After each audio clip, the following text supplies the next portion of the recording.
Well, hello, everyone. This is John Byrne with Poets and Quants. I just got my Moderna shot, so I'm in a very good mood, very happy right now, okay? And we are here for Fridays with Sandy. That would be Sandy Kreisberg, HBSguru.com founder, CEO, Hello, everybody. model, Sandy here. washer, and toilet cleaner. Greetings from 02138. Yeah, congratulations on your vaccination, John. Thank you. It was very efficient and went really well, and I'm already set up for my second appointment, so I'm really happy.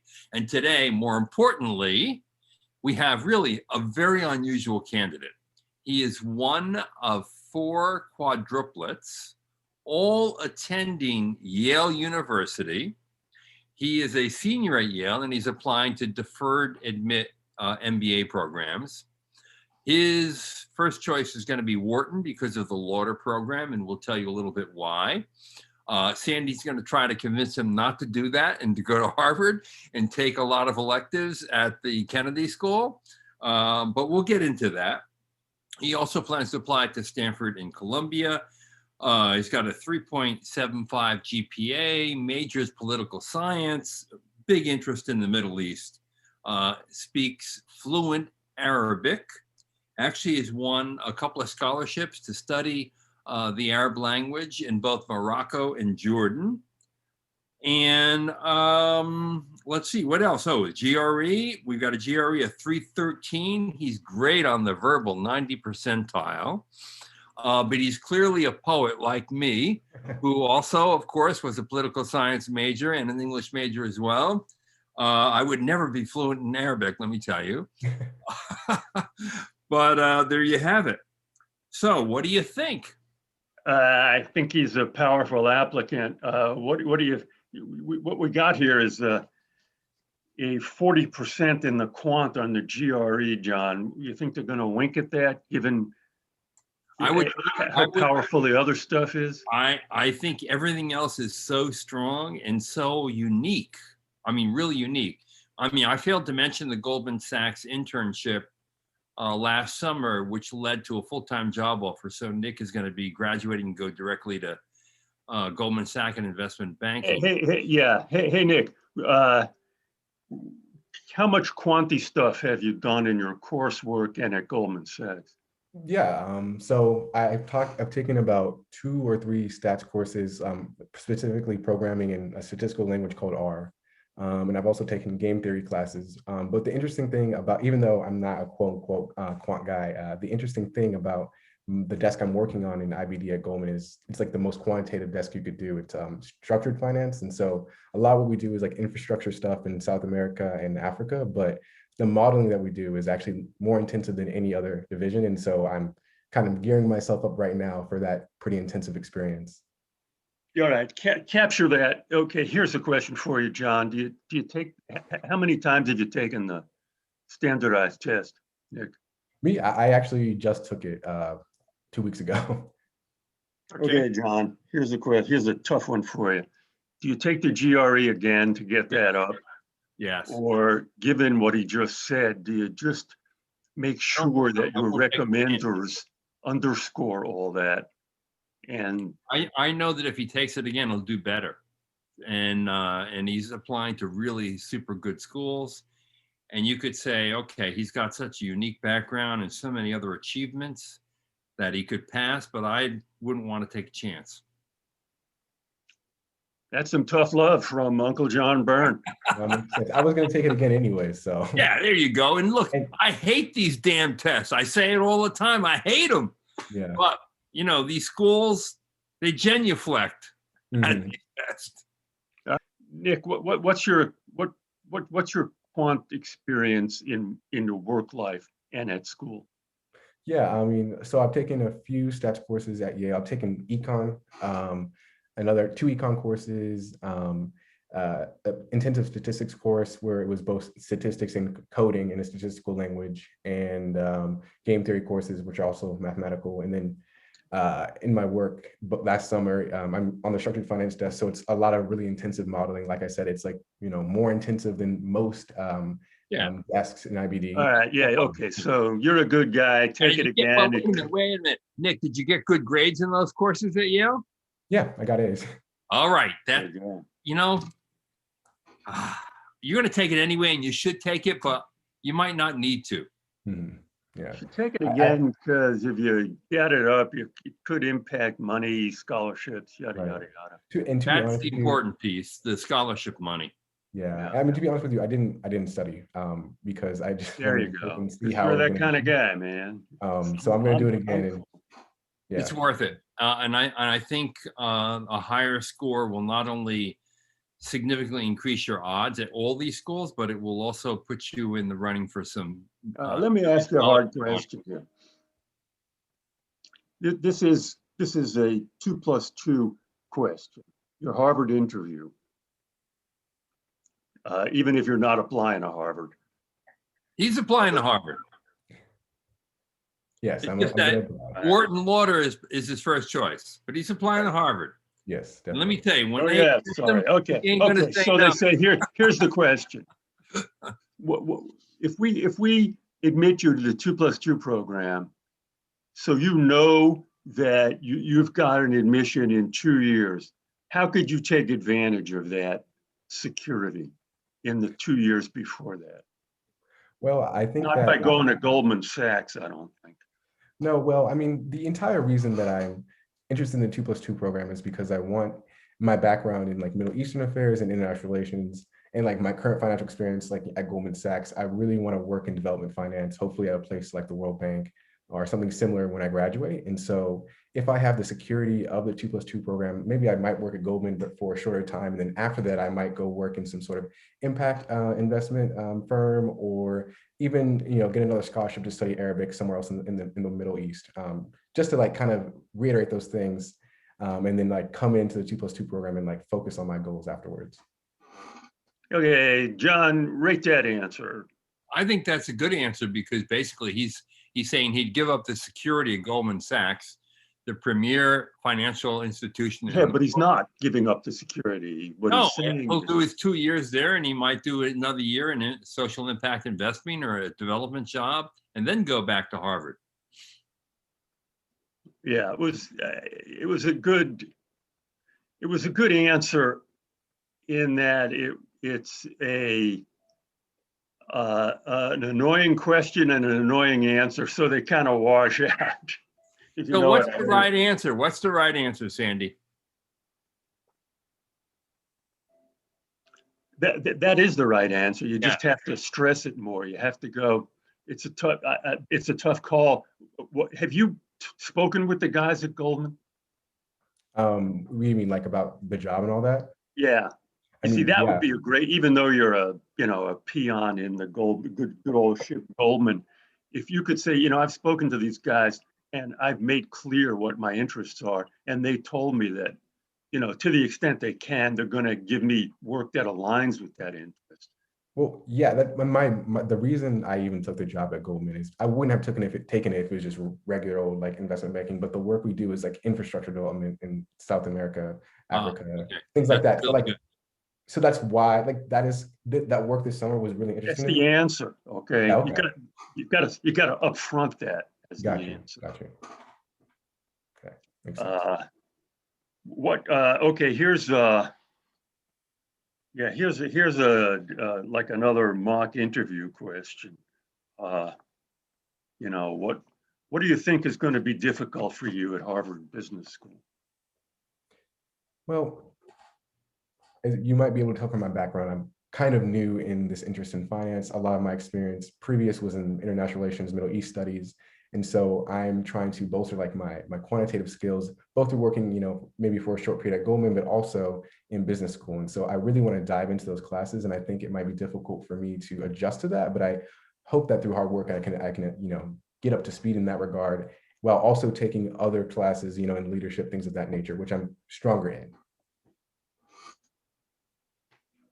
Okay, that's another okay answer given it's BS for BS. It's a BS question and a BS answer. So I'll give you credit for that. Here's another one of the goofball questions. Who would you want to sit next to? In anyone in the world? At Harvard Business School. like a person, like a type of student, or like a person? Like, what do you mean? Well, you do sit next to two people. Who would you want to sit next to if you had your choice? Not Steve Bannon's son. Yeah. So, I wouldn't say I, that. I don't know. No, don't say that. I don't know. Like, I guess if we're talking about students, I mean, my brother's also applying, so it'd be cool to sit next to him, I suppose. Not a bad answer. That is a really novel, great answer, frankly. Yeah. So How my many brother, people are going to say that? yeah. And then I guess on the other end, I guess someone who has, drastically different interests than me. I'm kind of looking at things in a common good interest. Yeah, in that's terms what a of lot of business. people say. I guess I would want to sit next to somebody who works at like who's looking to work at a hedge fund or a PE fund, something that's like much more quantitatively focused than what I'm hoping to do. That's interesting. I would have thought you'd want to sit next to a Harvard MBA, perhaps, who went to the State Department in a top job. Yeah, Or yeah, I think a better answer is, I'd like to sit next to someone who comes from Africa.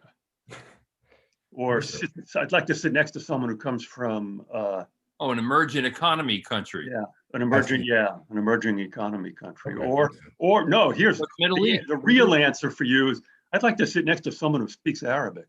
Yes. Yeah, that's true. That way we could, chat, answer, write nasty notes. I like that answer a lot. Yeah, like to sit next to someone who speaks Arabic.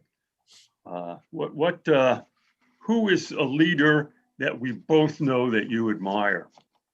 And not Barack Obama. I was gonna say that. A leader that we both know, we admire. Make it easier for you. Just tell me a leader you admire, whether I know him or not. Leader I admire. I think, I don't know. I don't know if this counts as a leader, but I'm not super huge in sports, but I think that one person I really admire is LeBron James. The reason why I say that, believe me, it's an acceptable answer. Anything's an acceptable answer. I'm not saying I'm a guy who loves basketball, but I have watched his documentary, and I think that his ability to perform all the time, no matter what, and to do it in a way that allows for, that his performance to kind of rub off on others. He's such a good leader, and he always does his best, right? I think that's something that an attitude, a way to be that is really, really useful in any kind of context you're in, especially in business. So I think I would want to emulate that kind of mindset and that kind of presence. You're a real smart guy. What you're not summa cum laude in is giving a clear 2-3 bullet answer. You tend to think out loud and get and go sideways. That could. John. Do you agree? Yeah, no, that's he's not a practiced interviewer. Yeah, that's something you could work on. Believe me, if you're not going to get in, that's the way it's going to happen. Okay. Yeah, very concise, very clear, very straightforward. Okay. And I love that answer. I want to sit next to my brother, and I want to sit next to someone who speaks Arabic. Okay. Well, want to sit next to someone who brings food. Bring food to class. Someone who brings food and speaks Arabic, brings Arabic food and shares it. That's what I want to sit next. Okay, so Sandy, is there anything, obviously we think he should take the GRE again, and he's planning to do so. And he needs to focus on the courses that he's taken that demonstrates his quant experience on the academic side, and also reinforces the quant work and modeling that he did at Goldman Sachs this summer, and get those answers more concise if and when he gets an interview. Is there anything else he can do or should do to improve his chances at these schools? What's left, John? I think that's it. I think one of the things we haven't mentioned is Nick has a lot of leadership activities, a lot of awards and honors, and a lot of outside activities. He also wrote an article for the American Anthropological Association called "How the Arab Spring Left Yemen's Muhammasheen behind." Yeah. What, suppose you had an interview and they said, "I'm very interested in this article. How did the Arab Spring leave them behind?" Basically, they're ethnic group, a Black ethnic group in Yemen, who during the Arab Spring, there was a lack of focus on Jewish and African people in Yemen. And so therefore, when unrest occurred, these people were targeted more than anybody else to receive the worst discrimination, things of that nature during the Arab Spring because of their ethnic heritage. Great data answer, John. For someone who doesn't know anything about that issue, I think it's a good answer. Most people, yeah. Yeah. You that needs a little more context. Okay. I'm not giving you a hard time. Well, I am giving you a hard time. I appreciate it though. There's a reason for it. Yeah. You've got an unbelievably powerful story, man. My hat is off to you. Guys like you occasionally just screw the interview up and don't get in. It's mind-boggling. So I would really focus on interviewing skills.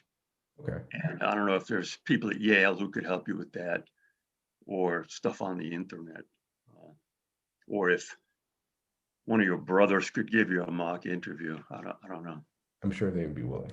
Yeah, actually, your other brother who's applying to business school, the two of you should, go at each other and have some fun at it. Yeah, we're kind of, he's the one who kind of like, not pushed me to apply, but he's the one who put the idea in my head. And so I think that he'll be a really good resource for me because he's far more knowledgeable than I am at the moment. What's his major? Econ? He's a double major in chemical engineering and econ. So I guess econ, yes. Yeah, okay. Now, Sandy, what are Nick's odds? Let's say he sits on his GRE, 40 percentile quant, 90% percentile verbal. If he sits on that GRE and he applies to Harvard 2+2, what are his odds? So odds of getting interviewed are, 50, 60, even higher percent. He should get interviewed. And then it's just a question of not screwing up the interview, which happens to anyone. And from what we've been through here, could certainly happen to you. So the odds after screwing up the interview are like another 50%. So. And if he gets the quant up to 50%, 50th percentile, it's not going to make. Well, you should do that. I don't think that's going to change anything, particularly if you can. You should do it just because you're that kind of guy, But you have to be able to answer the question. Can you tell us why, you can do the quant work here? Okay. Like what? Let's say that's an interview question. Hey, Nick, you're great. I'm just concerned about this quant score. Are you going to have? Are you familiar with the Harvard or the Wharton or whatever curriculum? Is the quant stuff going to give you any problems? Make me feel good. Let's hear it. Okay. Yeah. I mean, I have taken quite a few quantitative courses in my undergrad: statistics and programming in R, which is a statistical language, a few game theory courses and some econ courses. And my work at Goldman Sachs when I graduate is pretty technically intensive, a lot of modeling, more so than the average investment banking desk. So I'm hoping that these things will help me to get me up to speed in terms of the quant work. You don't say that, man. You ain't getting up to speed. You go, I'm not going to have any problems. I can do it now. Never have any problems. Okay. Dude, yeah. And I took 6 courses at Yale that were quant courses. Yeah, I'm not going to have any problems. No, this is real Okay. important. It's the attitude about this issue. It's not an issue for you. Dude, I'm not going to have any problems. I've taken quant courses at Yale. I've got A's in those courses. I've done at Goldman Sachs, I'm on a quanti desk. And I've excelled there. Believe me, it's not going to be an issue. I mean, yeah, I won a scholarship because I did so well there, actually. So yeah, you want to shut the door down to any possible doubt about that. Okay. Yeah. So don't say you're good. You're going to improve and hope to. Forget it. You're ready to go, baby. Okay. Got it.